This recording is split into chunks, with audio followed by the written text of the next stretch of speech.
कल्पना गर्नुस् त त्यो समय जब यी पहाडहरूमा मोटरबोटको हर्न होइन ढाकर बोकेका भरियाहरूको स्याँ स्याँ सुनिन्थ्यो। जुन बाटोमा हाम्रा पुर्खाहरूको पसिना बग्थ्यो, नुन र तेलको भारीले थिचिएका काँधहरू दुखिरहन्थे। आज त्यही इतिहासको जीर्ण गोरेटोमा हामी रहरले हाइकिङ गरिरहेका छौँ। आज रिच नेपालको यात्रा सुनसरीको आधुनिक सडकबाट सुरु भएर दुधकोशी, अरुण र तमोरको सङ्गमस्थल ऐतिहासिक त्रिवेणीसम्म पुग्नेछ, जहाँ इतिहासका मौन अवशेषहरू र वर्तमानका गतिशील सपनाहरू एकै ठाउँमा भेटिन्छन्। नमस्ते अनि स्वागत छ रिच नेपालमा। शरीरमा अलिकति जाडो र मनमा धेरै उत्साह बोकेर हामी सुनसरीको नडाहाबाट निस्किएका छौँ।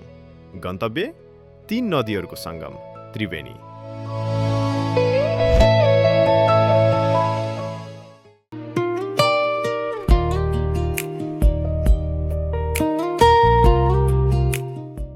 माघे सङ्क्रान्तिको ठिहीमा तातो तातो चना र अन्डाको त्यो स्वाद केवल भोक मेट्ने साधन मात्र थिएन, बरु अगाडिको चुनौतीपूर्ण यात्राका लागि हाम्रो शरीरमा भरिएको इन्धन थियो। चनाको बाफ र साथीहरूको गफगाफले यात्राको सुरुवातलाई अझै रोमाञ्चक बनाइदियो। नडाहाको खाजा, घरमा चना अन्डाको स्वाद लिएर सुरु भएको हाम्रो यात्रा जङ्गल चिर्दै बनेको चिल्लो कालोपत्रे सडकमा वेग मार्दै थियो।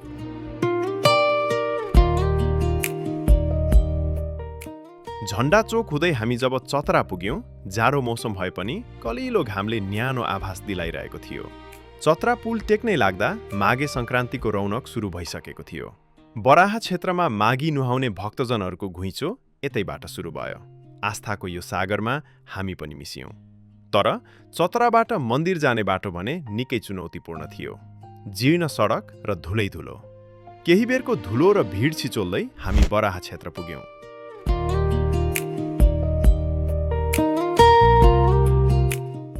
बराहा क्षेत्र केवल एउटा धार्मिक स्थल मात्र होइन, यो त करोडौँ नेपालीहरूको अटुट आस्थाको केन्द्र र पवित्रताको पर्याय हो। सप्तकोशी र कोकाहा नदीको सङ्गममा अवस्थित यो भूमि, जहाँ भगवान विष्णुले बराहा अवतार लिएर पृथ्वीको उद्धार गरेको पौराणिक विश्वास छ। माघे सङ्क्रान्तिको विशेष अवसरमा यहाँको दृश्य कुनै मेलाभन्दा कम हुँदैन। चतरा पुलबाट धुलाम्मे सडक पार गर्दै जब हामी यहाँ पुग्यौँ, मन्दिरको त्यो गजुर र नदीको सुसाइले शरीरको सारा थकान मेटाइदियो। जताततै भक्तजनहरूको भिड, धूप बत्तीको सुगन्ध र सेलरोटीको बास्ना। यो एउटा यस्तो थलो हो जहाँ प्रकृतिको विशालता र धर्मको गहिराई एकसाथ अटाएका छन्।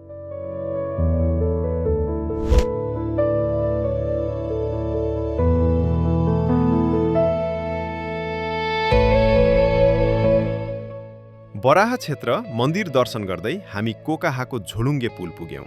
तल पवित्र सङ्गममा आस्था बगिरहेको थियो र यो पुल तर्दै हामी सुनसरी छाडेर धनकुटा जिल्लामा प्रवेश गर्दै थियौँ, जहाँबाट हाम्रो वास्तविक पैदल यात्रा सुरु हुँदै थियो। पुल तरेर धनकुटाको माटो टेक्ने बित्तिकै बाटोको छेउमा झुन्ड्याइएका पहेँला र मगमगाउँदा केराका घडीहरूले हाम्रो पाइला रोकिदिए।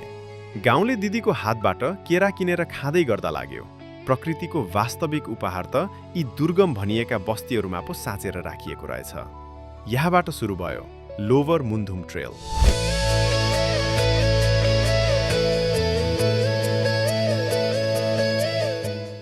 आज यसलाई ट्रेल भनिन्छ, तर कुनै बेला यो जीवन रेखा थियो। यही गोरेटो जहाँ आज हाम्रा ट्रेकिङ जुत्ताहरू रहरले बजारिँदैछन्। उहिले हाम्रा बाजे बराजुहरू नाङ्गो पैतालाले नुन तेलको भारी बोकेर जीवन धान्थे। सहरको कोलाहल बिर्साउने यो शान्त वातावरण, तर यो शान्तिमा एक किसिमको शून्यता पनि मिसिएको छ।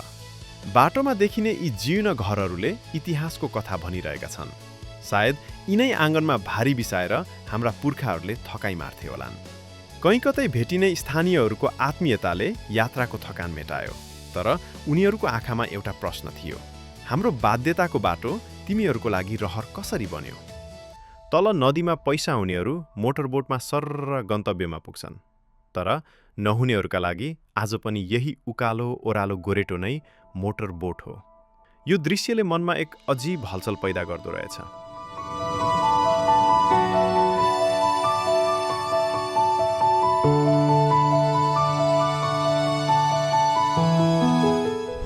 त्यही सोचमग्न अवस्थामा अलि पर पुग्दा पहाडको कन्द्राबाट झरेको एउटा कञ्चन खोल्सी भेटियो।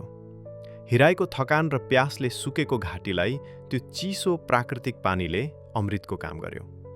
हामीले त्यही खोल्सीको कलकल आवाजसँगै झोलाबाट बिस्कुट निकालेर बाँडीचुनी खायौँ। सहरका महँगा रेस्टुरेन्टका परिकारभन्दा त्यो चिसो पानी र साधारण बिस्कुटको स्वादमा एउटा छुट्टै सन्तुष्टि थियो, जसले हामीलाई फेरि एकपटक अगाडि बढ्ने ऊर्जा दियो।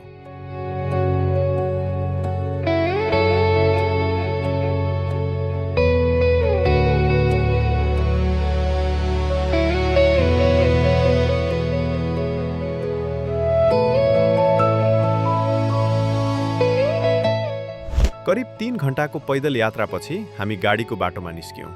यो त्यही बाटो रहेछ जुन बराह क्षेत्रको माथि माथि हुँदै आउँछ। ठाउँ ठाउँमा आउने अप्ठ्यारो बाटोलाई छिचोल्दै अनि थकाइ मार्दै हाम्रो यात्रा अघि बढ्यो।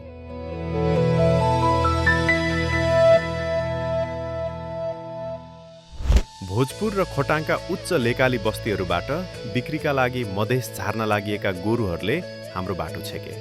बाटो साँघुरो भएकाले हामीले निकै बेर रोकिएर ती मूक प्राणीहरूलाई बाटो दियौँ। त्यही मौकामा हामी गोरु धपाउँदै आएका खरिदेहरूसँग केही बेर गफ्यौँ, जसका कुरामा पहाडको सङ्घर्ष र भोगाईको जीवन्त कथा थियो। त्यो छोटो तर मिठो संवाद र गोरुको बथान पार गरिसकेपछि हामी आफ्नो गन्तव्य त्रिवेणी जोड्ने तमोरको त्यो ऐतिहासिक झोलुङ्गे पुलतर्फ लाग्यौँ।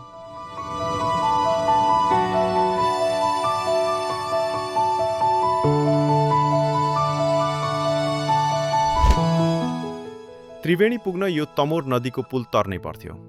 हेर्नुहोस् त यो पुल जीर्ण, बाँसको घेराबारा, पाइला पिच्छे हल्लिने। मान्छे मात्र होइन, भोजपुर खोटाङबाट ल्याइएका गोरुहरू पनि यही पुलको भरमा वारपार गर्छन्। हाम्रा लागि यो मुटु ढुकढुक बनाउने अनुभव थियो। 3 घण्टाको हिँडाइले लखतरान थियौँ।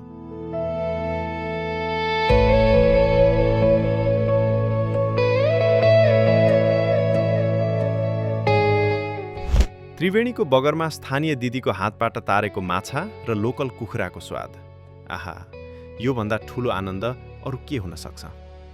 त्रिवेणी यो केवल 3वटा नदीको मिलनबिन्दु मात्र होइन, यो त पर्यटकीय सम्भावनाहरूको एउटा विशाल खानी पनि हो। यो कञ्चन बगरलाई हेरिरहँदा मनमा अनेकौं कल्पनाहरू खेल्न थाल्छन्।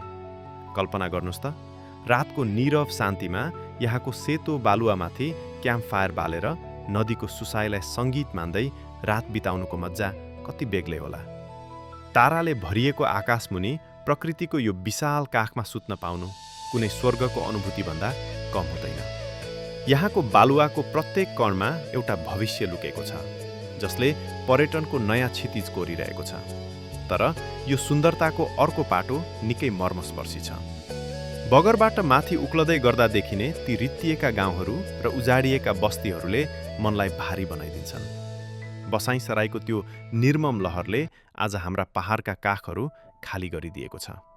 युवाहरू भविष्य खोज्दै सहर र खाडी पसेपछि आज ती घरहरूमा केवल बुढेसकालले छोपेका आमा बुबाहरू मात्र बाँकी छन्। उनीहरूका चाउरी परेका अनुहार र टोलाइरहेका आँखाहरू देख्दा लाग्छ उनीहरूले केवल आफ्नो घर मात्र कुरिरहेका छैनन्, बरु कुनै दिन आफ्ना सन्तानहरू त्यही पुरानो गोरेटो हुँदै फर्किएर आउनेछन् भन्ने एउटा क्षीण आशा बोकेर बसेका छन्। त्रिवेणीको यो पावन भूमिमा उभिएर यी रित्ता बस्तीहरूलाई नियाल्दा लाग्छ विकासले बाटो त ल्यायो, तर त्यो बाटोले गाउँका मान्छेहरूलाई फर्काएर होइन, सधैँका लागि सहरतर्फ ओसारेर लग्यो।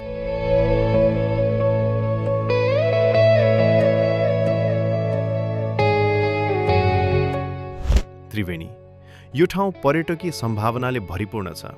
यहाँको बगरमा क्याम्प फायर गर्दै रात बिताउनुको मज्जा बेग्लै होला, तर बसाइँसराईले रित्तिएका यी गाउँहरू र बुढेसकालमा एक्लै गाउँ कुरेर बसेका आमा बुबाहरू देख्दा मन अमिलो पनि हुन्छ। यो यात्रा केवल एक दिनको रमाइलो मात्र थिएन, यो एउटा अनुभव थियो, आफ्नो जरा खोज्ने, वर्तमानलाई बुझ्ने र प्रकृतिको काखमा हराउने, अर्को नयाँ गन्तव्यको खोजीमा ननिस्कुन्जेलसम्मका लागि। रिच नेपालको तर्फबाट बिदा चाहन्छौँ। घुम्दै गर्नुहोस्, नेपाललाई माया गर्दै गर्नुहोस्।